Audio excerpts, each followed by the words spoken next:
Minu esimene kokkupuude kellamänguga toimus aastal 2001, mil Tartu Raekoja torni paigaldati esimene häälestatud kelladest muusikainstrument Eestis ning mulle tehti ettepanek asuda kellamängu muusikajuhiks.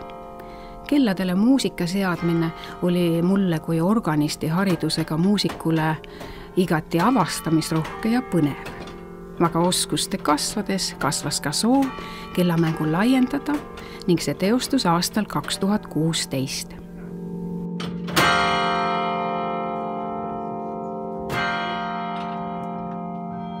Tartu kellamängu renoveerimine viis mind Hollandisse, Asteni linna, 1872. aastal rajatud tänaseks maailma juhtivaimasse kellatehasesse Royal Eastwoods, kus valati juurde 16 uut kella ning häälestati ümber 18 vana saksa kella.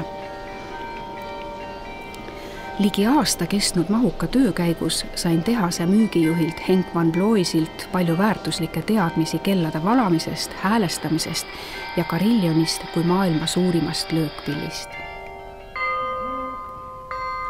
Tartu kellade komplektile andis hinnangu Taani löögikellade ekspert Per Rasmus Möller, kellest sai hiljem minu kampanoloogia ehk kellateaduse õppejõud Taanis.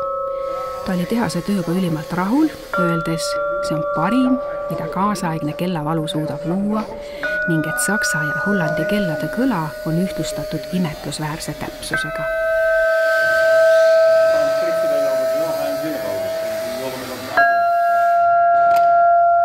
So Mel is playing now on the practice clavier. It's more than 5 octaves.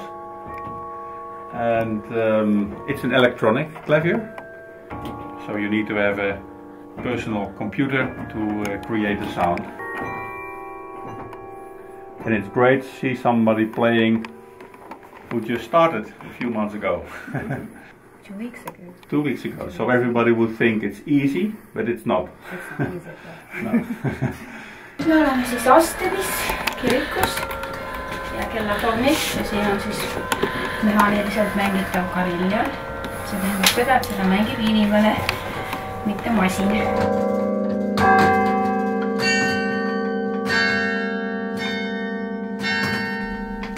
Tänu Henki lahkele kaasabile sain Asteni Maarja kirikus esimest korda elus mängida ka päris kariljonil.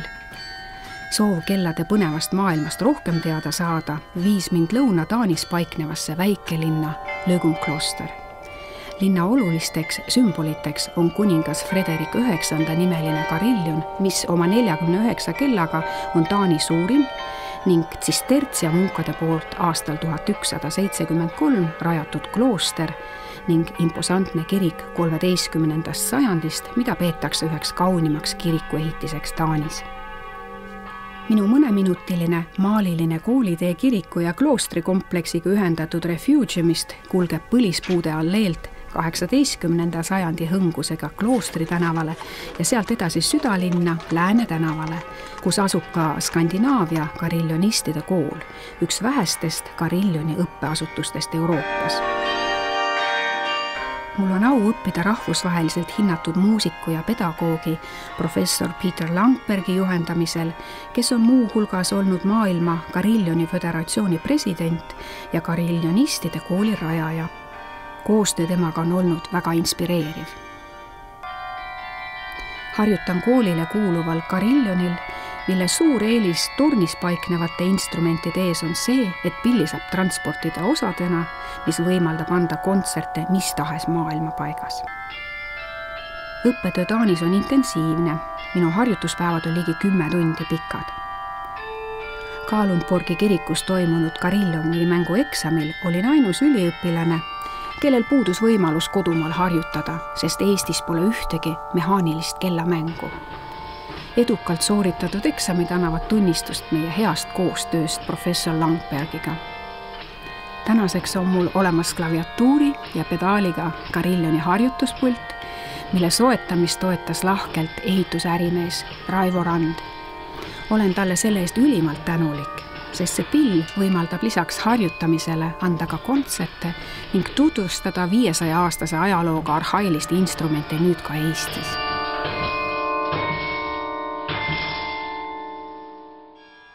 Läheme ajas tagasi septembrisse 2016, mil uuendatud kellamäng jõudis Tartusse ning kõik huvilised said Raekoja trepile paigutatud kelli vaadata ja katsuda. Koos linnapea härra Urmas Klaasiga vastasime küsimustele teostatud töödest ja tulevikuplaanidest. Tartu Raekoja torn on üsna väike ja teekond torni kitsas.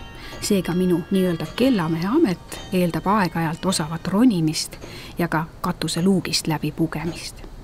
Sama teekond oli vaja läbida ka Hollandi inseneridel, kes kellad torni paigaldasid ning Saksa ja Hollandi kellade löögitäpsuse ühtlustasid. Kellade seadistamise ajal lõõtsus tornis jahe põhjatuul, aga selle kompenseeris kaunis vaade Tartu vanalinnale. Ja oligi kätte jõudnud 28. oktoober, uue kellamängu avamispidustuste päev. Läbi aegade on kella helinale omistatud maagilist mõju ning seda on nimetatud inimeste lootuste, püüdluste ja rõõmu hääleks. Kõrges kellatornis on olnud ta kuulaja eest peidetud enam kui 500 aastat, tehes sellest omanäolisest instrumendist ühe maailma paremini hoitud muusikalise saladuse.